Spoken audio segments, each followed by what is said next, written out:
शरद पवार के कार्यकाल खत्म होने के बाद बीसीसीआई ने शशांक मनोहर को अध्यक्ष बनाया।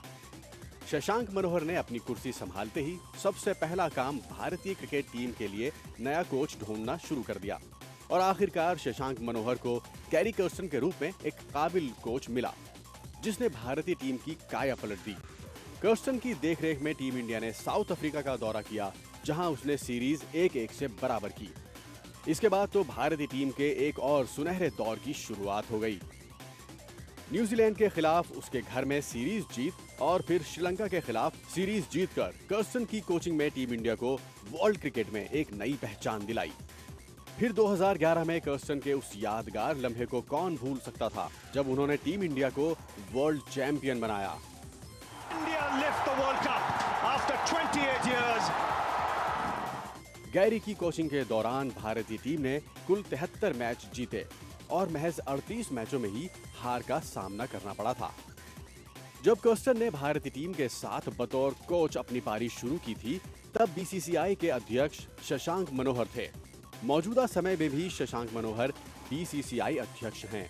ऐसे में उम्मीद की जा रही थी कि एक बार फिर शशांक और कर्स्टन की जोड़ी भारतीय टीम को बुलंदियों तक ले जाएगी, लेकिन फिलहाल कर्स्टन के इनकार के बाद वो उम्मीदें खत्म हो गई हैं। स्पोर्ट्स डेस्क, साधना, प्राइम न्यूज। तो गैरी कर्स्टन से काफ़ी उम्मीदें थी कि एक बार फिर से अगर वो टीम से जुड़ते हैं तो शायद इतिहास एक बार फिर से दोहराया जा सकता है, लेकिन गैरी कर्स्टन की ना के बाद अब कई और नामों पर माथापच्ची शुरू हो जाएगी। लेकिन गैरी कर्स्टन की ना टीम इंडिया के लिए कितनी यहाँ लॉस वाली बात है, ये तमाम चीज़ें हैं जिन पर अब बहस छिड़ चुकी है। उम्मीद यहाँ जताई जा रही थी कि गैरी कर्स्टन के आने से शायद कोई बड़ा बदलाव यहाँ देखने को मिलेगा परफॉर्मेंस को लेते हुए। और हमारे खेल संवाददाता विकास पांडे हमारे साथ जुड़ चुके हैं। विकास, कितना ज़्यादा लॉस है यहाँ टीम इंडिया का गैरी कर्स्टन की ना के बाद? देखिए, एक उम्मीद जो थी बीसीसीआई की तरफ से, जो भी पिछले दिनों खबरें आ रही थी कि बोर्ड चाहता है कि एक फुल फेज आपके पास कोच हो, उस कोच के लिए सबसे बढ़िया विकल्प हो सकते थे गैरी कर्स्टन। जो उनका रिकॉर्ड रहा है भारतीय टीम के साथ, जो परफॉर्मेंस उन्होंने दिया है, उस परफॉर्मेंस को बेस बना के भारतीय टीम सोच रही थी कि कम से कम फिर से वो जुड़े टीम के साथ, फिर से अपनी कोचिंग का जो उनका अनुभव है वो बांटे भारतीय खिलाड़ियों के साथ, तो वो भारतीय टीम के लिए अच्छा होता। लेकिन जब चूंकि उन्होंने साफ एक सिरे से खारिज कर दिया है कि नहीं, हम इस जिम्मेदारी को उठाने के लिए भी तैयार नहीं लेकिन है। विकास, इसकी खास वजह क्या दिखती है इस ना की?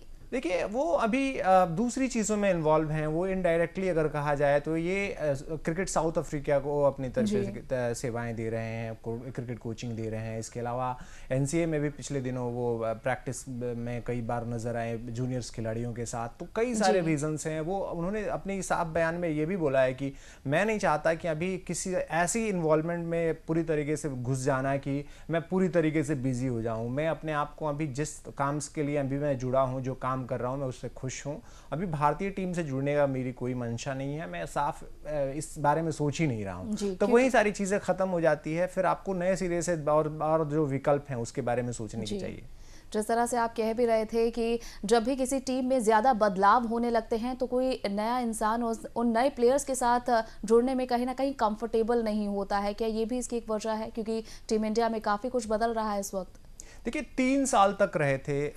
गैरी कर्स्टन की बात करें तो भारतीय टीम के साथ उनका कार्यकाल 3 साल का रहा था। उस 3 साल के दौरान उन्होंने बहुत सारी उपलब्धियां भारतीय टीम के लिए हासिल कराई। भारतीय खिलाड़ियों को बहुत तरीके से उन्होंने पिरोया एक धागे में, जिसको कहा जा सकता है। सौरव गांगुली भले ही उस टीम का हिस्सा नहीं थे, लेकिन सचिन तेंदुलकर, राहुल द्रविड़, वीवीएस लक्ष्मण भी इवन, इसके अलावा धोनी जैसे युवा खिलाड़ी उस समय थे, विराट कोहली जैसे खिलाड़ियों को एक टीम में, एक रस्सी में पिरोना बहुत मुश्किल काम था और वो काम उन्होंने बखूबी अंजाम दिया था। तो एक ये बहुत बड़ा रीज़न था कि उन्होंने जो भारतीय टीम के लिए उपलब्धियां दी, जो 3 साल के कार्यकाल के दौरान जो उन्होंने परफॉर्मेंस दिया, जो भारतीय टीम चाहे साउथ अफ्रीका के खिलाफ उसके घर में जाके सीरीज का ड्रॉ कराना रहा, या न्यूजीलैंड में भारतीय टीम ने एक इतिहास रचते हुए टेस्ट सीरीज जीती, फिर श्रीलंका में जाके पहली बार हम सीरीज जीत के आए। तो ये सारी कुछ ऐसी उपलब्धियां थी जिसको बेस बना के बीसीसीआई चाहती थी कि वो जो अनुभव है, एक जो कोऑर्डिनेशन है खिलाड़ियों के साथ, बेशक बहुत सारे उनके साथ जो उस समय भारतीय टीम के हिस्सा थे खिलाड़ी वो रिटायर्ड हो चुके हैं, सचिन की बात करें, जहीर की बात करें, सहवाग की बात करें, तो लेकिन फिर भी बहुत सारे ऐसे खिलाड़ी हैं जिनके साथ उनकी अच्छी ट्यूनिंग है। कप्तान धोनी की बात कर लें आप, विराट कोहली की बात करें, सुरेश रैना इस समय भारतीय टीम में है तो उनकी बात कर लें, हरभजन सिंह भी अभी भारतीय टीम में खेल रहे हैं, तो इनके साथ भी बहुत सारे अच्छे कोऑर्डिनेशंस थे। तो ये कोऑर्डिनेशन कहीं ना कहीं फ़ायदेमंद होती, एक नए कोच के साथ सारी समन्वय बना पाना बहुत मुश्किल होता है, और इन सारी चीज़ों को बीसीसीआई भी अच्छी तरीके से जानती है। क्योंकि शशांक मनोहर के कार्यकाल के दौरान वो आए थे, तो ये एक उम्मीद भी जगी थी कि शशांक मनोहर जब दोबारा अध्यक्ष बने हैं तो दोबारा शायद वो वो कोच जुड़े। जी।